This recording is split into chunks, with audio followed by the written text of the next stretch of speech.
à tous et bienvenue sur C8, ravi de vous accueillir pour ce nouveau moment ensemble. Vous le savez, sur C8, le matin, c'est vous et moi, ensemble, tous les jours, dès 9h10. Merci d'être là, avec un invité qu'on adore, mesdames, je sais que vous l'aimez bien, les mamans, les mamies, tout le monde. Jimmy Mohamed, bonjour. Bonjour Jordan. Merci d'être là. C'est un plaisir. Je suis content, on va parler... Surtout pas de régime.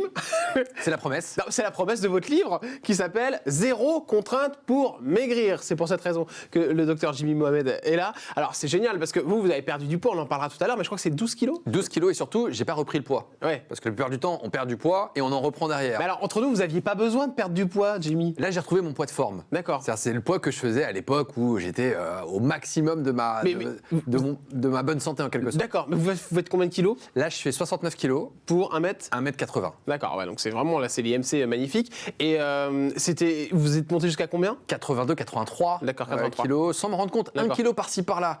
On a l'impression que c'est rien, mais je commence un peu à vieillir. Et donc forcément, en 10-15 ans, eh bien, on prend 10 ou 15 kilos très facilement. D'accord, ok.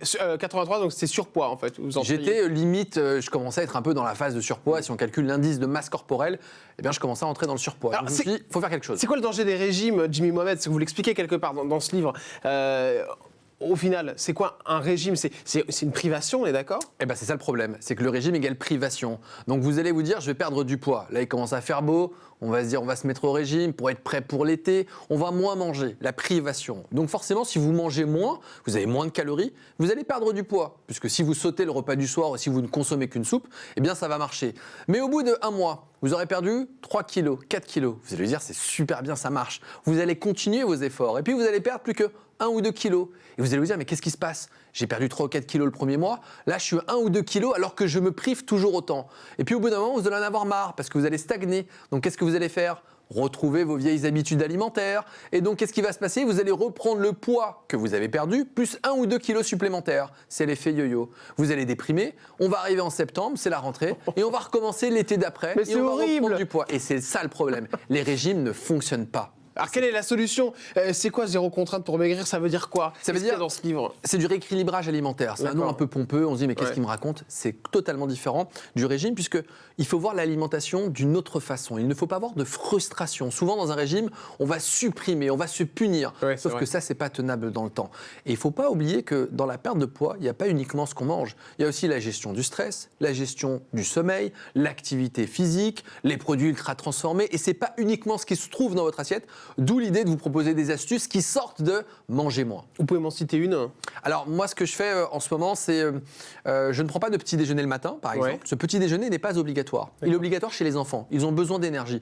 Or, fut un temps, moi, je prenais un petit déjeuner comme tout le monde. Une tartine, un croissant, un pain au chocolat. Ça fait plaisir sur l'instant, mais c'est des calories dont on n'a pas besoin. C'est des calories qu'on va rajouter au cours de la journée et on ne sera pas plus en forme parce qu'on a mangé un pain au chocolat. Et souvent, ce qui se passe, c'est que vers 10 ou 11 heures du matin, on commence à avoir faim. Et on ne sait même plus si on a faim et où on a envie de manger. Donc déjà, le petit déjeuner, si vous n'avez pas spécialement envie de manger, ne vous forcez pas. C'est des calories dont vous n'avez pas besoin et vous allez commencer à rentrer dans une forme de jeûne intermittent.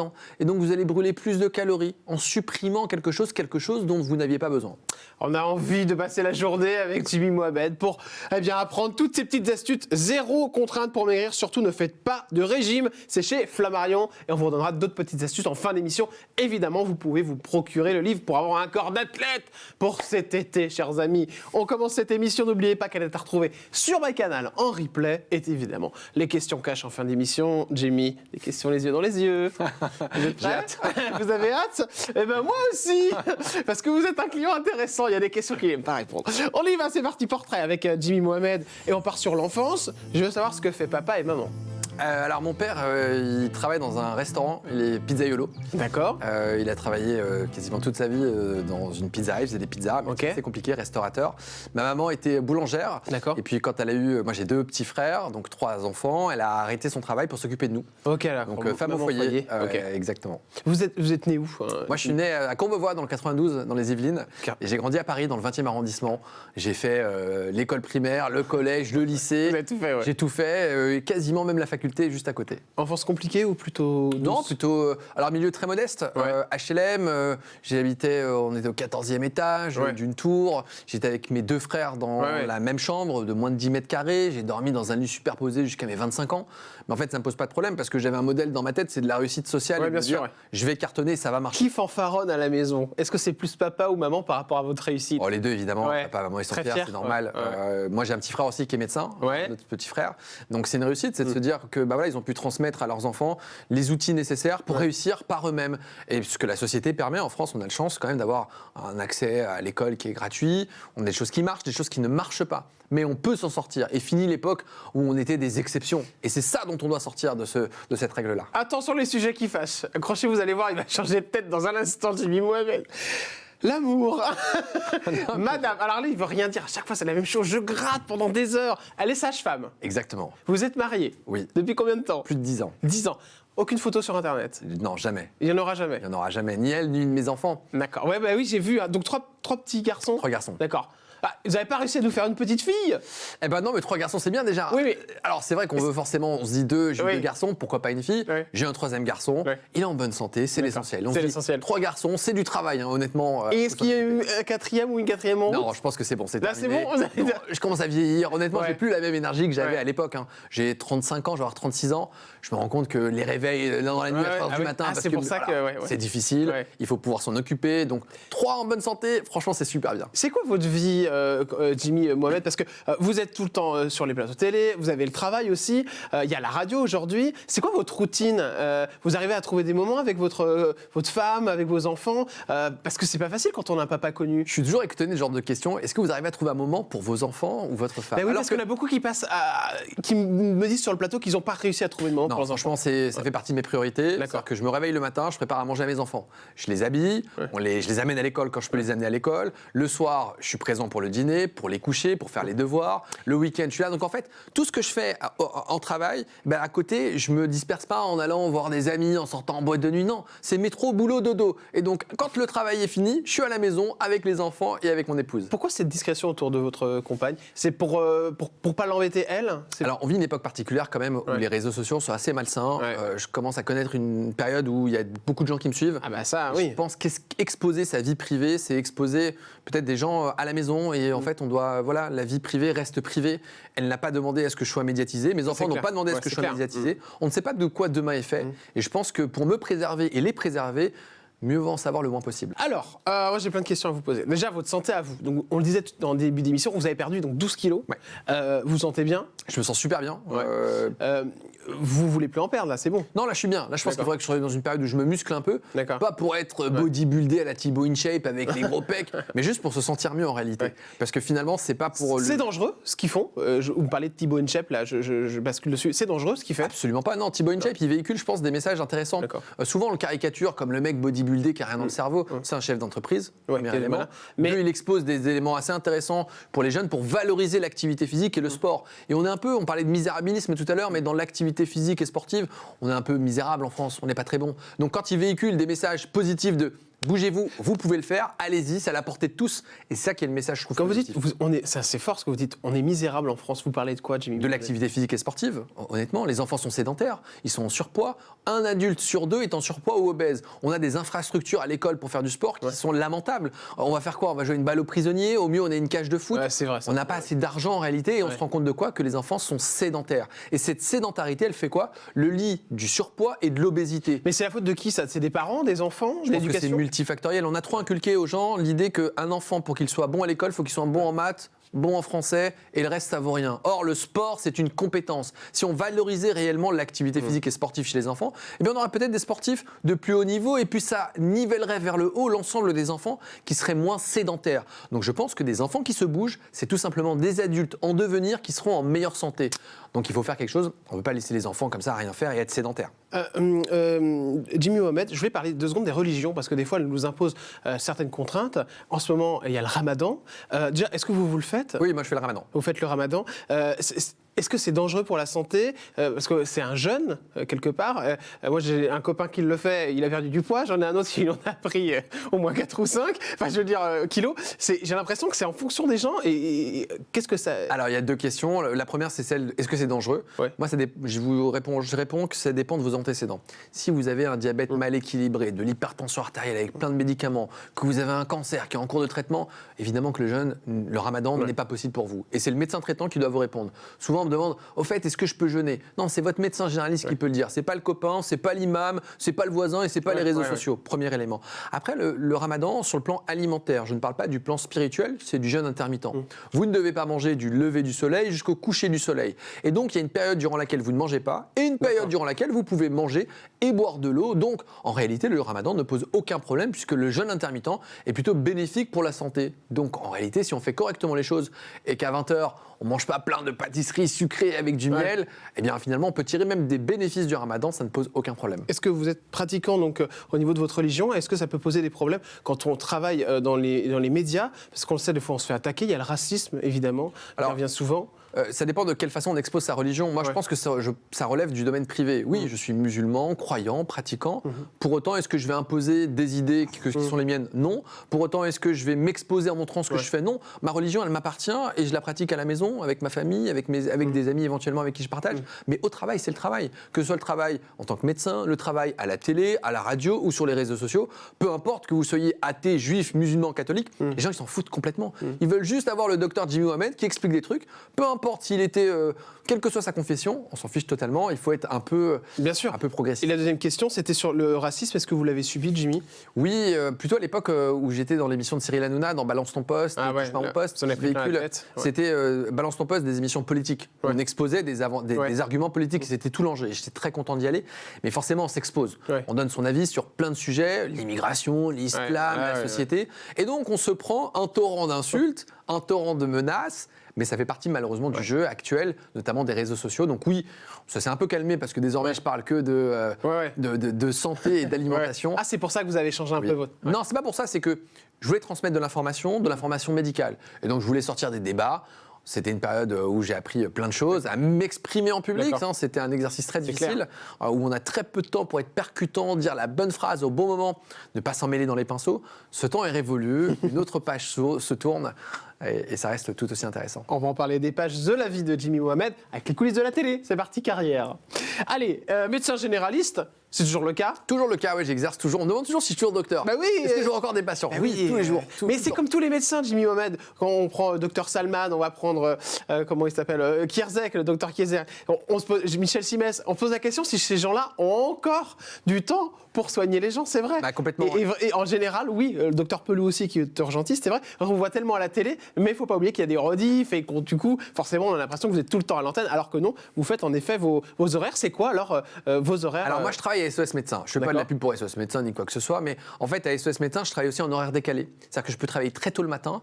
La garde à SOS Médecins, le matin, commence à 7h du matin en voiture. Ça veut dire qu'à 7h, je dois être prêt pour commencer ma journée. Ensuite, ça me permet d'aller au magazine de la santé, d'aller sur France Bleu. Je travaille les week-ends souvent, le soir en horaire décalé. C'est ce qui me permet de garder mon activité de médecin et tout ce que je fais à côté, mais en restant médecin. Parce que bon, j'ai fait 10 ans d'études, c'était compliqué, c'est pas pour abandonner. C'est clair. Pour faire des chroniques à droite ou à gauche. À droite ou à gauche. Les chroniques RMC, on commence avec cette radio. Ça, c'est une des premières qui vous a fait confiance. Exactement, ouais. Les grandes gueules avec Olivier Truchon à la Marchal. 2015-2016, je les embrasse très fort. Monsieur Truchon, notamment, qui, je sais, regarde beaucoup les émissions, m'a fait un petit compliment la dernière fois, ça m'a fait très plaisir. J'ai une question sur RMC, c'est notamment donc, les grandes gueules. Et Sarah Salman, vous avez quel avis sur elle? Parce qu'elle envoie du steak, elle fait beaucoup parler. Vous êtes pour ou contre? Pour ou contre quoi? Sarah Salman? Oui. Non, mais ça fait pas être pour ou contre Sarah Salman. Elle est terrible cette question. Mais parce que je trouve qu'elle divise beaucoup, étonnamment. Et c'est la fille d'un médecin en plus, donc il y a comme un petit rapport. Alors, le problème, c'est que l'émission, elle est clivante. Et que volontairement, on cherche des profils clivants. L'émission s'appelle Les Grandes Gueules. C'est pas le café du coin, on va prendre une tisane, tranquille. Donc, c'est d'être clivant pour exister. Et c'est tout le problème parfois de l'émission. On va se dire à quel point je vais rentrer dans la caricature pour exister. Ça vous est arrivé?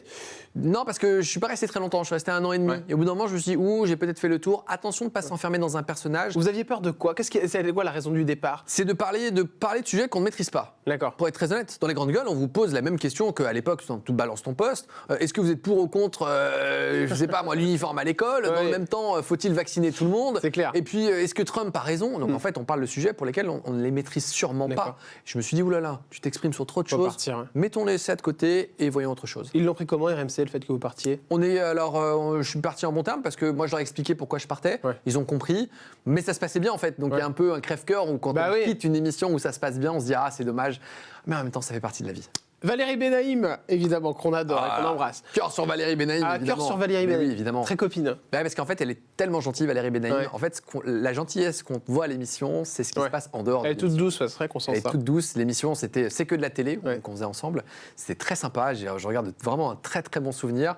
Encore une fois, ça a dû s'arrêter. Ouais. Mais j'en ai fait des émissions. Là, c'était pas de votre faute, hein, c'est le programme qui s'est arrêté. Exactement. Ça vous a pas empêché de continuer sur une émission que vous connaissez tous et toutes, présentée par un certain Cyril Hanouna. Balance ton poste. Alors, comment va Eric Nolot? Ah, mais j'ai plus de nouvelles de lui. Il fait des médias encore, Eric Nolot? On l'a vu disparaître. Non, mais c'est une vraie question. Vous m'avez dit quoi? Eric Nolot. Est-ce qu'il fait encore des médias? Non, mais je sais pas, je le vois plus du tout. Peut-être que.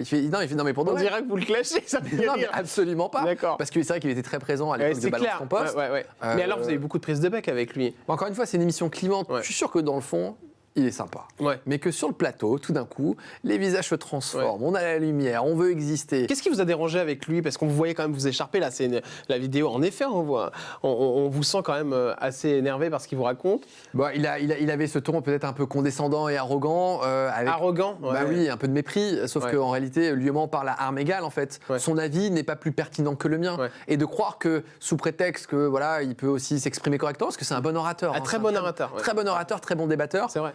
C'est pas une raison pour écraser les autres. Et donc, à ce moment-là, je me suis dit, non, on va s'arrêter là, on va se calmer. Et puis, c'est une des raisons pour laquelle je me suis dit, mais est-ce que vraiment il faut que je reste si longtemps que ça dans C'était à l'émission cause de Nolo Non, c'est pas à cause d'Eric Nolot, mais je me suis dit, quand même, ça pose des questions. Ouais. Moi, je peux perdre mon sang-froid, alors que je suis plutôt tranquille. Ouais, je suis bien sûr, ouais. plutôt, j'essaie d'être gentil. Mais de ça transmettre, continue en quoi. coulisses, parce qu'on voit une partie, nous, à la télé, mais est-ce que ça continue en coulisses, Jimmy, quand vous vous croisez? Non, évidemment. Alors, c'est pas un ami, Eric Nolot, hein, Ouais. donc on n'ira pas manger un café ensemble. On a compris. n'ira pas manger un truc ensemble, on y boire un verre. Hein. Pour autant, si je le croise, bonjour Eric Nolot, comment vas-tu? Merci, au revoir. La politesse, en fait, que celle de mes parents m'ont appris, tout Bien simplement, sûr, mais pas plus par moi. On va pas s'écharper, à s'insulter en dehors. En tout cas, moi, ça m'est jamais arrivé. Autre émission, Touche pas à mon poste, avec Monsieur Cyril Hanouna. Bon, TPMP, vous avez été un chroniqueur phare, et notamment aussi pendant le coronavirus, où il vous venez venir tout le temps. Est-ce qu'aujourd'hui, vous avez des nouvelles de Cyril? On vous a vu il n'y a pas très longtemps, justement pour ce livre, et je sens comme une amitié, et en même temps, je vous sens content d'être, entre guillemets, détaché du programme, et d'être peut-être plus à l'aise, peut-être plus... Alors c'est vrai qu'il y a une amitié qui me lie à Cyril Hanouna. Ouais. Il a toujours été super cool avec moi, super réglo. Ouais. Je me suis jamais senti ni mal à l'aise, ni insulté, ni dénigré.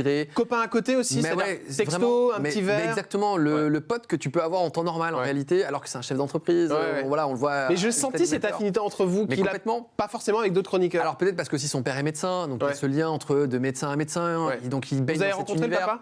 Je l'ai déjà discuté. J'ai déjà discuté avec lui, mais jamais rencontré D'accord, pour de ok. vrai. Donc il y a ce truc qui nous lie. Et puis Cyril Hanouna, il est populaire. Ouais. C'est-à-dire qu'il a atteint des sphères très importantes. Pour autant, il reste accessible. Et c'est ça qui fait qu'il y a une proximité avec lui. Et d'ailleurs, le public s'identifie à Cyril Hanouna parce qu'il y a cet élément de proximité. Et il parle à tout le monde d'ailleurs, quel que soit le milieu. Ouais. Ceux qui le critiquent en réalité le regardent à 20%. Bien sûr, mais ça, j'en suis persuadé. Et quelles que soient les religions aussi d'ailleurs, parce qu'il a ce côté rassembleur. Et c'est ça la force de Cyril Hanouna. Jimmy Mohamed, la raison du départ, c'est votre volonté? C'est Cyril qui a mis un terme à Non, vos- alors c'est de se dire, encore une fois, est-ce que je suis légitime pour parler de tout? Moi, je suis pas un d'accord. expert média. TPMP, à la base, c'est une émission de médias. Oui, bien, c'est un peu comme les grandes gueules. C'est vrai qu'il y a ces questions aussi qui Mais reviennent. moi, j'ai pas la légitimité finalement pour parler de tout et de rien. C'est aussi une exposition très importante. Il faut avoir les épaules assez solides pour tenir dans le temps. C'est dur, ouais. Ça reste difficile parce que chaque prise de position est scrutée, reprise. Il y a des millions de Français qui regardent. L'émission marche de plus en plus. Donc, il faut être prêt à accepter ça. Et je me suis dit, bon, peut-être qu'il est temps de faire autre chose et de me consacrer peut-être un peu plus sur la médecine. Et c'est pour ça que je reviens notamment parler du livre, d'actualité médicale. Ça marche plutôt pas mal. Le gouvernement, attention, une petite photo d'un ancien ministre, Monsieur Olivier Véran. Alors, votre avis sur lui? Ça a été un bon ministre de la Santé? Je pense que c'est un poste extrêmement difficile parce que franchement, c'est casse-pipe d'être ministre de la Santé. Ouais. Honnêtement, la situation est tellement compliquée, tellement difficile qu'on pourrait mettre même le magicien d'Oz. Je pense qu'il aurait du mal à régler la Magicien situation. d'Oz. Ah oui, c'est compliqué. Ça fait longtemps. Dire J'ai pas qu'il entendu. est mauvais ou bon, Ouais. voilà, c'est un politicien. C'est un bon orateur aussi, Olivier Véran. Franchement, quand il est sur un plateau télé, Ouais. il arrive un peu à écraser tout le monde dans les débats. Il est très très bon. Maintenant, un ministre, il dépend de plein d'éléments. Il dépend de Bercy, il dépend du président, il dépend des institutions européennes. Donc en vrai, le ministre, il n'a pas non plus un champ de compétences extraordinaire. Le nouveau ministre s'appelle Monsieur Braun, François Braun, c'est lui. Est-ce que lui, vous avez un avis dessus? Est-ce que vous regardez ce qu'il fait? Il a une légitimité dans le sens où il était urgentiste, chef de service des urgences, il sait comment marche le système hospitalier, il a une véritable volonté de réformer les choses. Pour autant, c'est tellement un chantier qu'est-ce qu'on peut faire? Les infirmières vont pouvoir retravailler, celles qui n'étaient pas vaccinées, c'est bien. Je ne sais pas si c'est bien, ça représentait combien de pourcentage des infirmières en réalité? Je ne sais pas, 1%? Est-ce qu'avoir 1% d'infirmières en plus va changer la donne? Je ne suis pas sûr. Et puis, Moi, c'est bien pour elle quand même, non? Je distingue deux choses.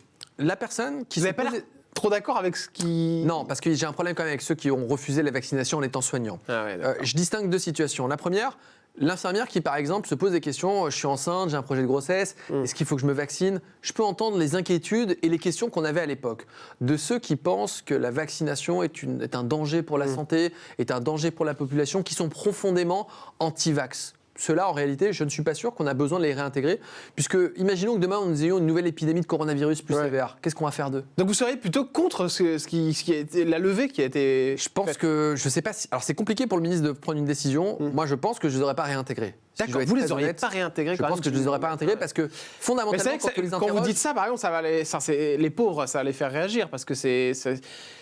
Quand on est dans la santé, on est dans la science. On n'est pas dans les croyances. Et le problème, quand on pense que la vaccination, elle donne des maladies, que la vaccination, finalement, sur le long terme, va donner des cancers, on n'est plus dans la science, on est dans la croyance. Or, moi, j'aimerais avoir des soignants qui vont s'occuper de moi, si je suis malade, de mes parents, de mes enfants, en croyant la science et pas les croyances et pas les gourous qu'on peut voir à droite ou à gauche. Ça, c'est entendable, c'est sûr. Donc, cette vaccination, en réalité, regardez, on a combien de pourcentage de la population qui a été vaccinée? 95, 96 Il nous est arrivé quelque chose? À l'échelle de la planète. On dit quand même qu'il y a de plus en plus de cancers, Ouais, comme dans la vie de tous les jours, en réalité. On a vacciné tellement de personnes, mais il n'y a pas de lien de cause à effet. Et c'est tout là le problème. Moi, j'ai un problème avec ceux qui sont contre la vaccination. La vaccination, d'une façon générale, elle sauve des vies. On parlait de vaccination de papillomavirus il n'y a pas très longtemps, contre le cancer du col de l'utérus. Ça sauve des vies. Sauf que quand on réintègre des soignants qui étaient contre la vaccination, on envoie un message un peu brouillé. Et je pense que c'est là le problème. Bon, ça, c'est votre rôle de médecin, évidemment, et c'est votre avis qu'on respecte, que tous les avis sont respectables. On enchaîne avec les questions cash. Les yeux dans les yeux. Maintenant, Jimmy Mohamed, c'est parti. Quand on s'appelle Jimmy Mohamed, combien on gagne par mois? Oh, je gagne très bien ma vie. Vous ne saurez pas combien. Au-dessus de 10 000 euros? Non, pas au-dessus de 10 000 euros. Non, pas Entre 5 et 10 000, à peu près. On est sur cette fourchette-là. Entre 5 et 10 000 euros. Combien étiez-vous payé sur Balance ton poste? C'était pareil que Touche pas à mon poste, je suppose. Ouais, exactement.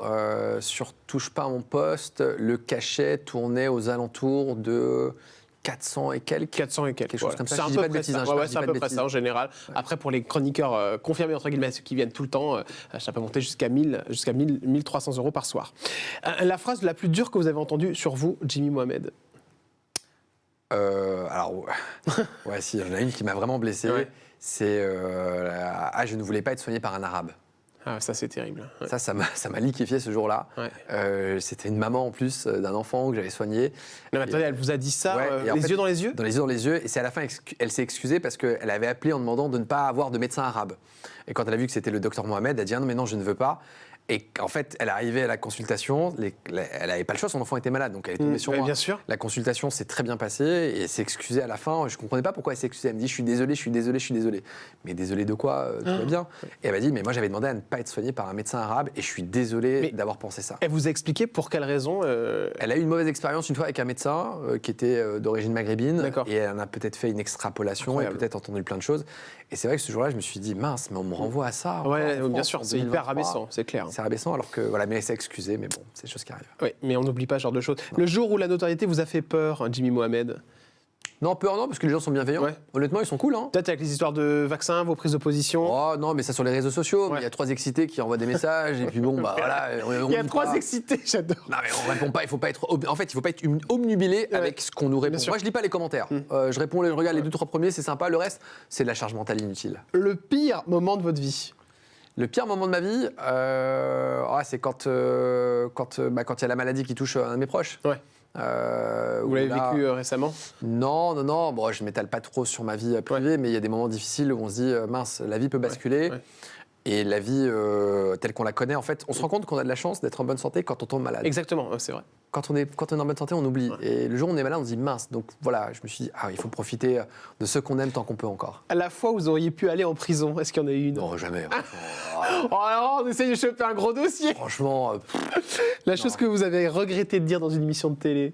Non, aucun regret. Vraiment zéro. Zéro regret. Parce que je l'ai dit avec le cœur, avec la sincérité, et j'étais là pour ça en fait. Donc en vrai, pas de dérapage. Donc non, j'ai jamais rien regretté. La plus grosse somme d'argent que vous avez perdue? Je joue pas. Rien. Ah non, franchement, ma vie, elle est. Je dis métro, boulot, dodo. Mais je sens bien. Donc franchement, je joue pas au jeu d'argent. Non, je suis pas joueur du tout. Qu'est-ce qu'on vous pose comme question à chaque fois qu'on vous reconnaît, Jimmy Mohamed? Si c'est mon vrai nom et prénom. Ah oui, d'accord. Ou c'est Jimmy ou c'est Mohamed. Mais c'est un nom de scène ou pas. Donc non, je m'appelle vraiment, je suis le docteur Jimmy Mohamed. Le pire sale coup qu'on vous a fait dans le milieu? Est-ce qu'il y en a un vraiment qui vous a touché? Non, pas tellement, parce que finalement, en fait, je pars du principe où si je suis bon dans ce que je fais, peu importe les coups qu'on vaudra, parce que c'est le milieu de la télé, c'est un milieu un peu de requin, il faut être très honnête. Et j'accepte aussi l'idée que tout peut s'arrêter du jour au lendemain. Ah bah ça, c'est très bien. Ouais. Donc à partir du moment où je sais que ça va peut-être s'arrêter. Je pense que c'est comme ça qu'on dure. Dès qu'on se dit je suis bankable, c'est mort. Vous êtes déjà terminé. Moi je suis dans ma tête à la fin de saison c'est fini. Ouais. Donc à chaque fois je me dis ça va être terminé. D'ailleurs là vous êtes renouvelé sur tous vos. Je n'en ai aucune idée en fait d'ailleurs. Et donc je me dis potentiellement tout peut s'arrêter, tout va très vite et je l'accepte. C'est les règles du jeu. Et puis c'est sympa, ça se passe bien. Si ça continue tant mieux. Sinon j'aurais kiffé. Le chroniqueur ne touche pas à mon poste avec qui vous n'irez jamais en vacances. Est-ce que Eric Nolot est on peut le considérer comme chroniqueur? Oui. Bon, c'est Eric Nolot évidemment. Eric Nolot. La question que vous poseriez à Emmanuel Macron si vous l'aviez en face de vous, Jimmy Mohamed, vous lui diriez quoi? Est-ce qu'on va vraiment changer les choses dans le milieu de la santé? Est-ce que réellement on va agir pour de vrai? On va faire semblant de croire qu'on va améliorer certaines choses? Je pense qu'il est temps vraiment de renverser la table et de proposer de vraies mesures parce qu'on va vraiment droit dans le mur. Ça fait quelques années que je l'entends. Mais là, je pense qu'on est à saturation. Et les Français s'en rendent compte. Et c'est là le problème. Le médecin médiatique chez qui vous n'irez jamais consulter? Est-ce qu'il y en a médecin médiatique? Non, mais je consulte jamais. Jamais? Mais je suis horrible. Vous savez, les cordonniers, c'est le plus mal chaussé. Oui. Je suis malade, je me gère tout seul. J'appelle des amis, au fait, t'en penses quoi? Non, je ne consulte jamais à tort, d'ailleurs. Je devrais voir un médecin comme les autres. La question qui arrive, c'est la question d'une téléspectatrice. Elle s'appelle Rayad. Bonjour, monsieur Mohamed. Je sais que votre médiatisation n'est pas forcément le choix de votre femme. Est-ce qu'il a été difficile pour elle de vivre votre notoriété car elle est très discrète? Alors, difficile, je sais pas, il faut lui poser la question.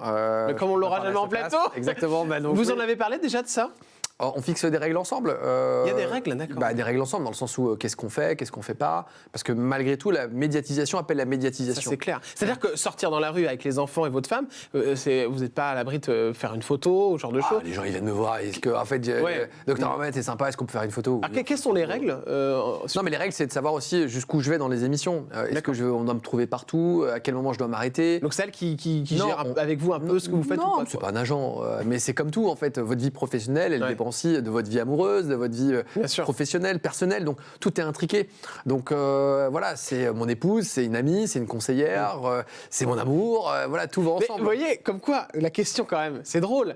Ça fascine les gens. Vous voyez et franchement, j'ai tapé, quand on tape sur le moteur de recherche, Jimmy Mohamed, vie privée, femme, origine, enfant, évidemment. La religion, c'est forcément, c'est intéressant. Je suis que médecin, franchement. Je suis pas chanteur, je suis pas comédien. Ma vie, elle est plan-plan. Mais non, dites pas ça. Métro, boulot, dodo. Métro, boulot, dodo, mais il y a plein de choses qu'on saura à la prochaine émission, j'en suis sûr. Merci Jimmy Mohamed. Merci Jordan. Ce livre, 0 contrainte pour maigrir, surtout, ne faites pas de régime. 39 astuces pour perdre du poids, c'est chez Flammarion. On retrouve évidemment sur France Bleu, si je ne me trompe pas. Exactement. C'est tous les jours en direct de 15h à 16h et au magazine de la santé sur France 5. Avec Marina Carrère d'Ancos, qu'on embrasse très fort, qui est venue nous voir sur ce plateau et qui est un amour, évidemment. Très gentil. On aime beaucoup Marina Carrère. Un gros cœur sur Marina Carrère d'Ancos. On se retrouve demain avec une nouvelle émission. Et moi, je vous embrasse très fort. Je vous dis que cette émission est à retrouver sur MyCanal, en replay. N'oubliez pas que vous pouvez aussi aller sur le YouTube de C8. Et si vous voulez poser une question à notre invité de demain, vous allez sur mon Facebook, Jordan Deluxe, et hop, m'envoyez un petit message et vous me posez la question. Évidemment, je posterai la photo de l'invité, sinon ça va être compliqué. Ça peut être beaucoup d'invités sinon. Je vous embrasse, à demain. Salut Jimmy. Salut. Bye bye, à demain sur C8.